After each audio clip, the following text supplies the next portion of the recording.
Dnes iba bonusy. Mám tu pre vás tipy na efekty zadarmo. Všetky mám vyskúšané a nie je s nimi žiaden problém.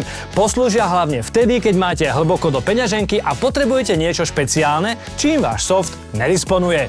Hudobníci, skúste Thumb One. Ide o určite plugin roka 24. Výkonný a intuitívny synťák. Sám by som neveril, čo všetko vie so zvukom urobiť, kým som to neskúsil. Je úplne jednoduchý. Nechápem, kde doteraz bol. A najlepšie na tom je, že je tak lacný, že ho nemusíte ani zaplatiť. Je ideálny na basy, kopáky a synťáky. Ďalej tu máme Tokyo Down Records. Je to vydavateľstvo z prevažne black music, čo stojí za vypočutie. Ale čo by ste nepovedali je, že sú výrobcami pluginov a naozaj kvalitných. Napríklad Slick EQ je mixážny masteringový ekvalizér navrhnutý pre jednoduché použitie, hudobnú flexibilitu a veľmi dobrý zvuk. Kotelníkov je kompresor, ako hovoria oni, širokopásmový dynamický procesor, ktorý kombinuje vernú kontrolu dynamického rozsahu a má hudobný charakter.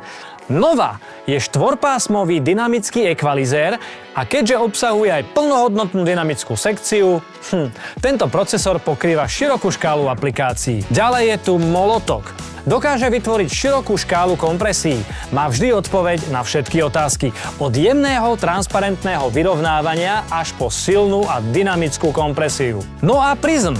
Je to moderný frekvenčný analyzér so zameraním na ľudské vnímanie zvuku. Tento modul, ktorý sa ľahko používa a konfiguruje, poskytuje presný prehľad na spektrálne vlastnosti signálu. A čo je najlepšie, na stránke výrobcu nájdeš aj tutoriály, ako pluginy správne používať. No a za tretie, mám tu známu firmu Izotope, ktorá má výborný free plugin Vocal Doubler. Je to jednoduchý, ale veľmi pekný plugin na zdvojenie vokálov, niečo ako chorus s parametrami pre detune a delay a zároveň pre realistické a bohaté vokálne harmónie. Ale za to je jednoduchý jak facka.